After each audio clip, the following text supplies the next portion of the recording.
2023 সাল থেকেই মধ্যপ্রাচ্যে চলমান সংঘাত এখন আর শুধু একটি আঞ্চলিক সংকট নয়, বরং তা ধীরে ধীরে রূপ নিচ্ছে বৈশ্বিক উত্তেজনার কেন্দ্রে। ইসরায়েল ও ফিলিস্তিনের গাজা উপত্যকাকে ঘিরে শুরু হওয়া এই সংঘাত একের পর এক নতুন মাত্রা যোগ করেছে, যার প্রভাব পড়েছে পুরো মধ্যপ্রাচ্য জুড়ে। ইসরায়েল যখন গাজায় সরাসরি স্থলঅভিযান শুরু করে, ঠিক তখন থেকেই পরিস্থিতি ভয়াবহ আকার ধারণ করে। এই অভিযানে ইসরায়েলকে শুরু থেকেই পূর্ণ সমর্থন দিয়ে আসছে যুক্তরাষ্ট্র।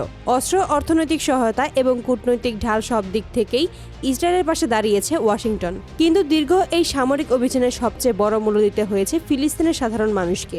বিভিন্ন আন্তর্জাতিক মানবাধিকার সংস্থার তথ্য অনুযায়ী এই সংঘাতে এখন পর্যন্ত লক্ষাধিক নিরীহ ফিলিস্তিনি নিহত হয়েছেন। নিহতদের মধ্যেই নারী ও শিশুর সংখ্যা ছিল 60%-এরও বেশি। শিশুদের ওপর নির্বিচারে বিমান হামলা, নারীদের ওপর সহিংসতা এবং সাধারণ মানুষের ঘরবাড়ি ধ্বংসের দৃশ্য বিশ্বজুড়ে তীব্র প্রতিক্রিয়ার সৃষ্টি করেছে। শুধু তাই নয়, অভিযানের সময় ইসরায়েলি বাহিনীর বিরুদ্ধে ত্রাণবাহী গাড়ি, মেডিকেল টিম এবং অ্যাম্বুলেন্স লক্ষ্য করে হামলা চালানোর অভিযোগও উঠে আসে। ফলে গাজা উপত্যকায় তৈরি হয় এক ভয়াবহ মানবিক বিপর্যয়। খাদ্য, বিশুদ্ধ পানি ও চিকিৎসা সেবার অভাবে লাখো মানুষ চরম দুর্ভোগে পড়েছে। হাসপাতালগুলোতে নেই প্রয়োজনীয় ঔষধ, বিদ্যুৎ ও জ্বালানি। শিশুদের অনেকেই অনাহারে মৃত্যুর মুখে পড়েছে।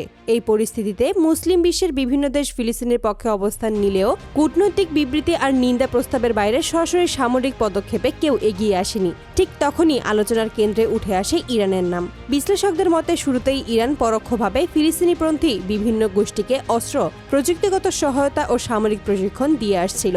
তবে সময় গণনার সঙ্গে সঙ্গে এবং গাজায় প্রাণহানি বাড়তে থাকায় ইরান ধীরে ধীরে আরও দৃশ্যমান ভূমিকায় যেতে শুরু করে। এমনই এক উত্তপ্ত পরিস্থিতির মধ্যে সাম্প্রতিক সময়ে ঘটে যায় এক চাঞ্চল্যকর ঘটনা।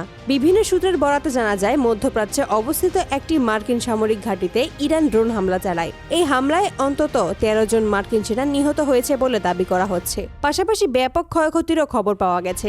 এই ঘটনাকে কেন্দ্র করেই আন্তর্জাতিক রাজনীতিতে নেমে আসে তীব্র উত্তেজনা। যুক্তরাষ্ট্রের রাজনৈতিক অঙ্গনে শুরু হয় তোলপাড়। দেশটির সাবেক ও প্রভাবশালী নেতা ডোনাল্ড ট্রাম্প এই ঘটনায় গভীর উদ্বেগ প্রকাশ করেছেন বলে জানা যায়।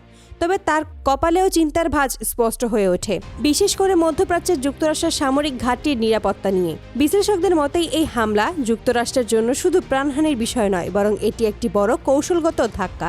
দাবি করা হয়েছে, অত্যাধুনিক প্রতিরক্ষা ব্যবস্থা থাকা সত্ত্বেও ইরানের ড্রোন হামলা প্রতিহত করতে ব্যর্থ হয় মার্কিন প্রতিরক্ষা ব্যবস্থা।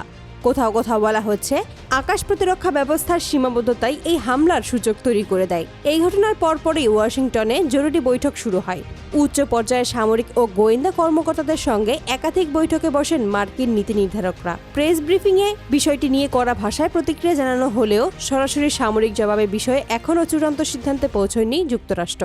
অন্যদিকে ইরানের পক্ষ থেকে দেওয়া বিবৃতিতে বলা হয়, এই হামলা ছিল একটি সীমিত প্রতিবাদমূলক পদক্ষেপ। ইরান দাবি করেছে, ফিলিস্তিনের ওপর হামলা বন্ধ না হলে ভবিষ্যতে আরও কঠোর পদক্ষেপ নেওয়া হতে পারে।